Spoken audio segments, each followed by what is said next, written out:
a Câmara dos Deputados, essa aprovação na Câmara é o primeiro passo, aquilo que eu falei lá no começo, de algo que ainda deve demorar muito tempo ou algum tempo para a gente poder realmente ver isso funcionar e ver aprovado, né? Pode subir aí rapidinho, essa é uma matéria da Cruzoé. Quem não é assinante da Cruzoé, aproveite aqui, ó. Cadê o? Tá ali, ó.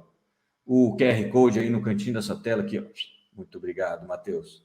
O QR Code aqui, já assine logo um antagonista mais Cruzoé para você ter acesso aí a todas as nossas matérias, não só as matérias diárias, mas também as matérias da revista Cruzoé, que inclusive tem, obviamente, a gente também é da 7ª B.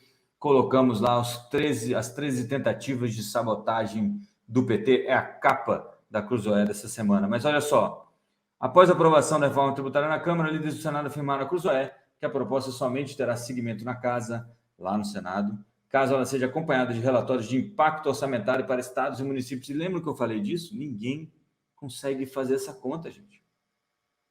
Por exemplo, qual vai ser a alíquota? 27 é a maior alíquota da OCDE, eu estava vendo agora de manhã, 27%. Quando você soma, o estadual, o municipal, mais o federal. Quando você somar tudo isso, 27 na Hungria é a maior alíquota para países da OCDE.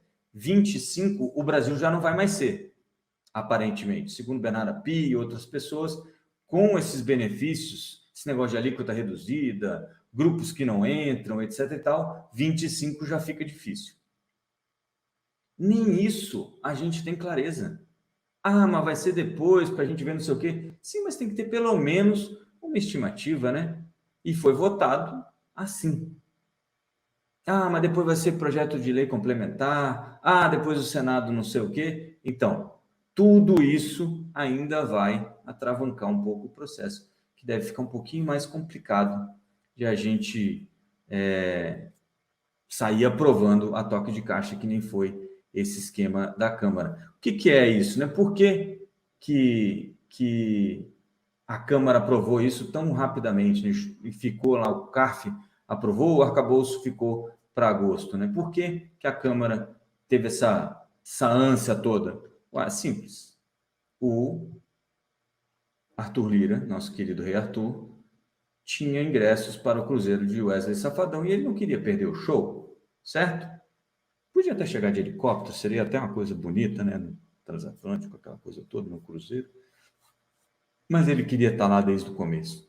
Na verdade, era uma promessa de Arthur Lira. Lembra? Vocês lembram? Lá no começo do ano, o Arthur Lira entrou em acordo com o governo falando que até no primeiro semestre a Câmara aprovaria a reforma tributária e entregou.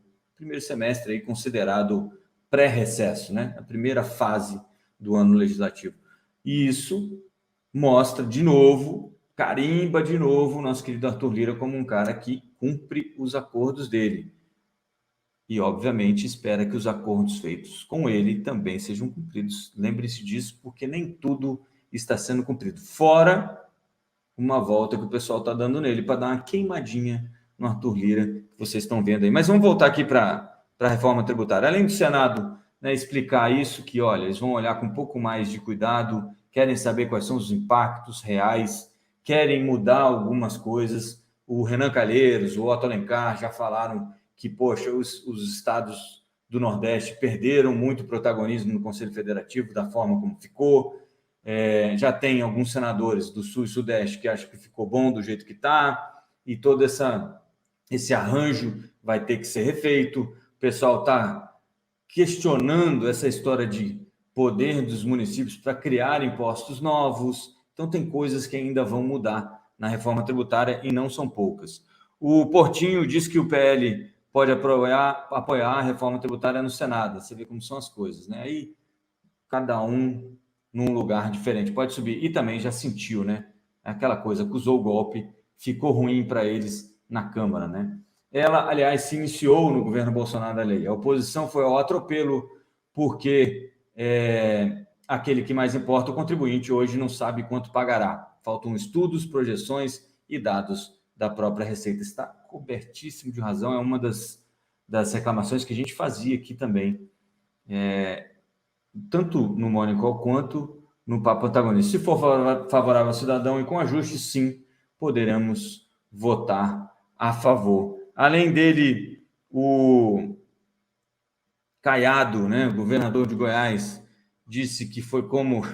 De novo, né, os políticos brasileiros precisam de uma aula sobre metáforas, né, são muito ruins, né? Foi como oferecer muleta após amputar uma perna. Eu não consegui nem entender essa. A proposta prejudica os estados e o setor agrícola pode subir aí, porque tem essa coisa dos municípios, tá? Acho que lá é a nossa chance de derrubar o Conselho Federativo, é muito forte, disse ele, a Folha, né? Dizendo que lá no Senado a chance de derrubar o Conselho é muito forte. Meu amigo, diz o Ronaldo Caiado, você está me tirando mais de 3 bilhões do FCO, que é o Fundo Constitucional aí do Centro-Oeste. Você está nos tirando toda essa política baseada nesse incentivo que eu dou para a empresa. O Fundo de Combate à Pobreza, quer saber quanto tem hoje? 3 bi.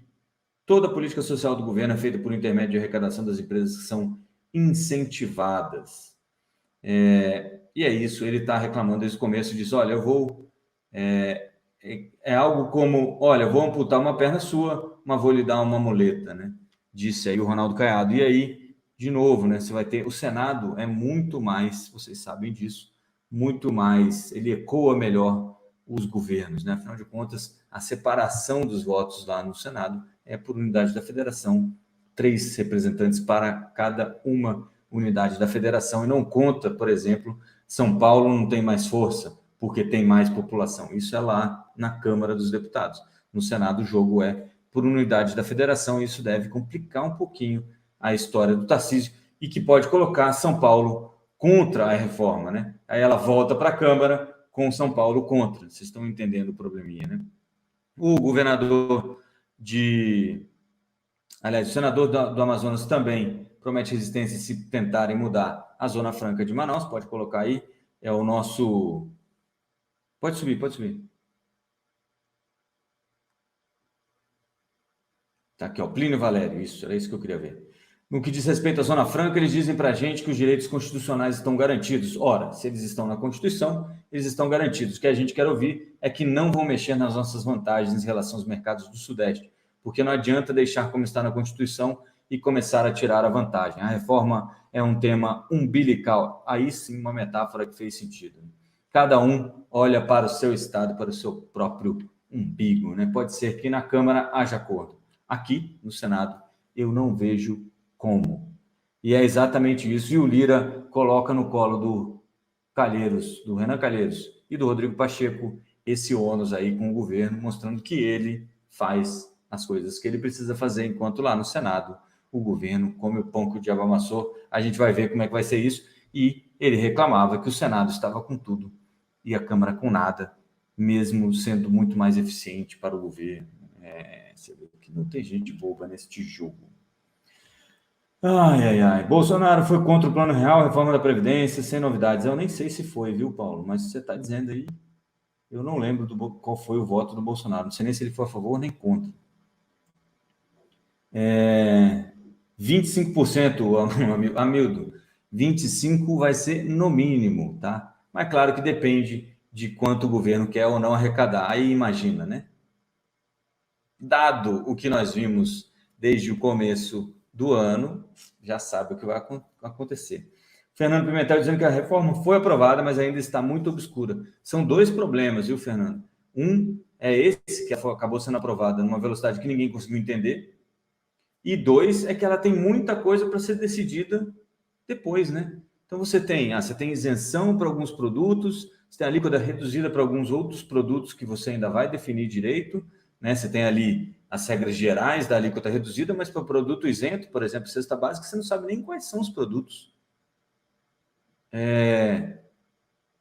E aí, tudo isso vai ficar para a lei complementar, e o cashback também fica para a lei complementar, mas para que cashback se você já está isentando os produtos de cesta básica, etc. e tal? Né? Por que você teria cashback? Então, tudo está ficando meio confuso.